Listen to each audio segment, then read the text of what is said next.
Assalamualaikum warahmatullahi wabarakatuh. Bertemu kembali bersama Cikgu Siti Asma dalam mata pelajaran Fiqh Syahadah tahun 3. Tahun 3 di mana sebelum kita mulakan pembelajaran kita PDPR kita pada hari ini, Cikgu minta untuk anak-anak Cikgu untuk menyediakan buku Fiqh Syahadah tahun 3. Ini adalah buku Fiqh Syahadah tahun 3. Anak-anak Cikgu diminta untuk keluarkan buku ini. Okay.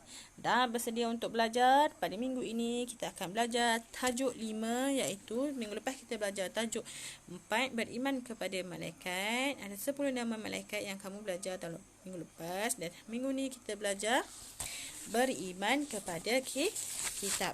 Sebelum tu cikgu ingatkan kembali, beriman kepada malaikat, di mana malaikat kita cikgu ulang balik, malaikat Jibril dialah menyampaikan wahyu Allah. Malaikat Mikail dia menurunkan rezeki. Malaikat Ridwan menjaga pintu syurga. Malik menjaga pintu neraka. Lagi Munkar dan Nakir menyoal orang mati dalam kubur. Ratib dan Ratib dia mencatat amalan baik ataupun buruk. Dan seterusnya Israfil dan Israel dan Israfil.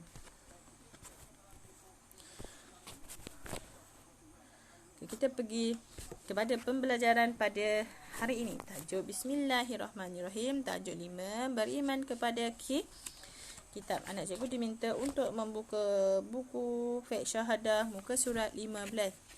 Di mana anak-anak cikgu diminta untuk membaca bersama cikgu, di mana dalil nakli dia firman Allah Subhanahu wa taala, ya ayyuhallazina aminu billahi wa rasulih wal kitabil ladzi nazzala 'ala rasulih wal kitabil ladzi anzala min qabl. Di mana maksud ni ialah, wahai orang-orang yang beriman, tetapkanlah iman kamu kepada Allah dan Rasulnya, dan kepada kitab Al-Quran yang telah diturunkan kepada Rasulnya, iaitu Muhammad, dan juga dengan kitab-kitab suci yang telah diturunkan sebelumnya, dahulu daripada itu yang diturunkan sebelum itu. Kita tengok surah Al-Baqarah ayat 213. وَأَنْزَلَ مَعَهُمُ الْكِتَابَ بِالْحَقِّ, di mana maksudnya, dan Allah menurunkan bersama mereka, iaitu Nabi Muhammad, kitab yang benar.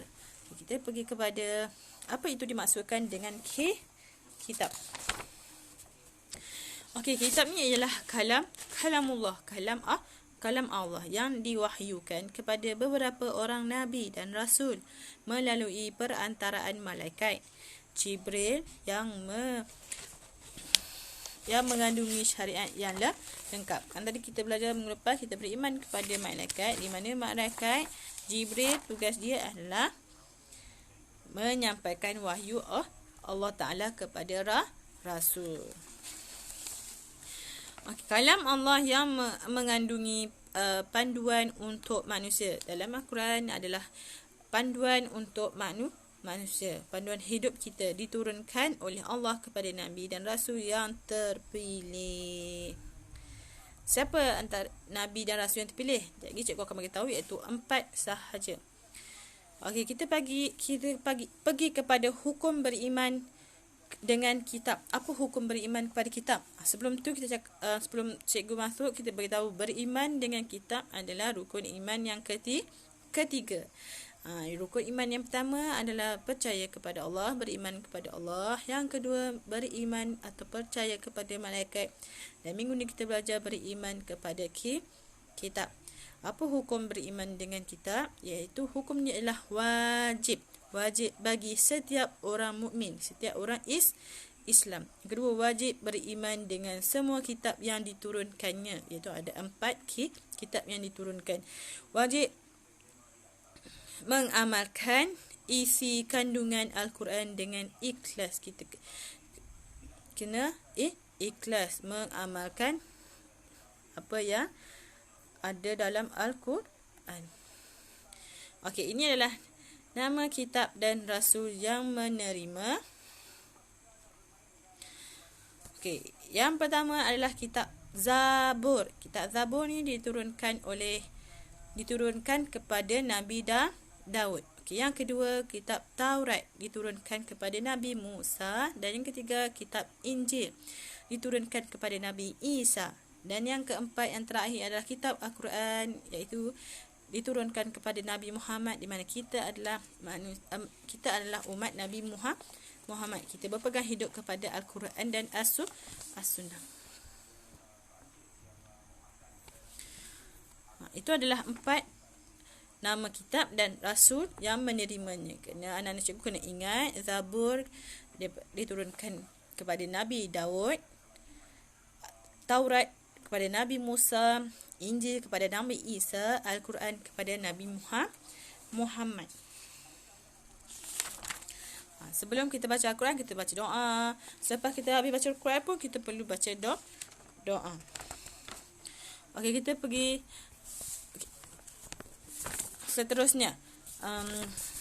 Ada akhlak-akhlak yang terdapat dalam, cikgu beritahu dalam akhlak yang terdapat dalam surah Al-Fatihah. Surah yang pertama, surah pembukaan, di mana akhlak kita adalah harus memuji nama Allah, kerana Allah adalah pencipta seluruh alam. Yang kedua, masihlah kerana Allah itu Maha Pengasih dan Maha Penyayang. Oleh itu kita kena saling menyayangi antara satu sama lain kita. Yang ketiga, hanya Allah yang memiliki kekuasaan. Kita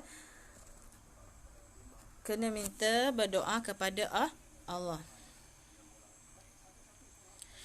Itu saja pembelajaran kita pada hari ini berkaitan dengan beriman kepada kitab, di mana akhlak-akhlak terpuji, kita jadi orang yang sabar. Itu adalah akhlak-akhlak yang diceritakan dalam Al-Quran. Kita kena beriman kepada Al-Quran, iaitu kalamullah. Ini hukum dia. Ada hukum dia masih wajib. Lepas tu nama-nama ada 4 kitab, iaitu Zabur, Taurat, Injil dan Al-Quran. Itu saja pembelajaran kita pada hari ini dengan beriman kepada kitab. Sekian dari cikgu. Assalamualaikum warahmatullahi wabarakatuh.